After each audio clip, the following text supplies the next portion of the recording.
Let's talk now to James Cartlidge, Shadow Defence Secretary, about the Strategic Defence Review, which Keir Starmer is unveiling today, already reaching some heights of controversy because the promises are not quite what they were supposed to be. James, very good morning to you. Good morning, Mike. Always a pleasure. Good to see you. Keir Starmer's confirmed to the BBC this morning that he cannot give a date for when the UK will spend 3% of GDP on defence. So it's a sort of a hope and an ambition and an aim rather than a guarantee, it would seem. Mike, you made the key point, and I'd say it's an unravelling, because essentially on Thursday John Healey, the Defence Secretary, did an interview in the Times where he said it was a certainty they would spend 3%. He's then had to resolve from that, completely backtracking, and now you've got the Prime Minister, as you say quite rightly, can't even give a date. The reason that's so significant is this. We know from the authors of the Strategic Defence Review, Lord Robertson and General Barrons and Fiona Hill, who wrote in the Telegraph today, that they wrote it on the basis of an assumption of 3%. So if we're not going to get 3%, how can we trust any of the promises in the SDR itself?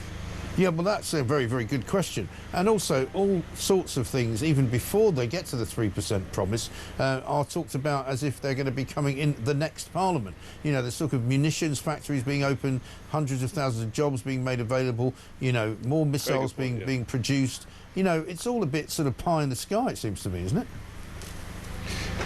Again, a really good point, Mike, because something I was clear on when I was Defence Procurement Minister is we have got to focus on the near-term threat. If people really think, and I agree with them, there is a threat that Russia could attack a NATO country in the next few years, that means plans that give us capability into the 2030s and beyond aren't going to cut it. Now, that doesn't mean, by the way, we shouldn't, for example, build new submarines. They're programmes that take a long time and we need them. But I agree with you, there does need to be this greater focus on the near-term threat. And I'll give you an example. It's one thing to promise brand new ships that will be built many years from now.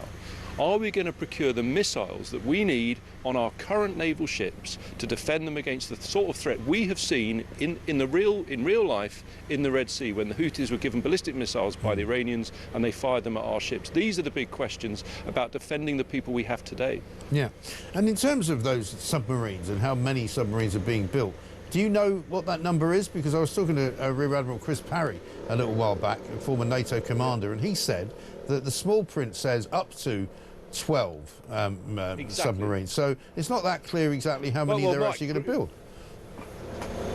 I have great respect. Chris is a great man. I have a lot of respect for him. He knows his stuff. As you say, he was a very senior officer in the Navy. And it's those magic words, as he's identified, up to, because he's had this before. I think it was up to 12 Type 45 destroyers. Yeah. They're the air defence ships that we currently have. I think in the end it was 6. And I think so I hope that your colleagues in the media pack will be saying to the Prime Minister, can you guarantee it's actually 12? Because up to could mean anything. What you and I both know is, frankly, if you don't have the money behind you, everything is uncertain, whether it's the number of submarines, what year these factories were built, etc. Yeah. Let's talk a bit about the migrants. Chris Phelp, your colleague, the Shadow Home Secretary, yes, is asking for the government to stop any commercial fishing deal that they have with France until such time as the migrant situation is sorted out. We saw nearly 1,200 come over on Saturday with the help, it would seem, of the French border patrol. They didn't seem to be interested in doing anything apart from taking pictures of them leaving. I mean, it's a bit of a no-brainer, this, but of course, they keep telling us, the Labour government, that we're secure at home and we're strong abroad. I'm not sure we're either of those things at the moment, are we? It's such a good point, because look, we saw how, as you say, the French police seem to be standing there not doing very much, but how keen were they to act when they wanted to get hold of British trawlers who they thought, were operating without a licence or whatever the allegation was. And I would just put this to you, because actually it still relates to defence. If you recall, Labour made a big song and dance about having a pact with the EU for defence.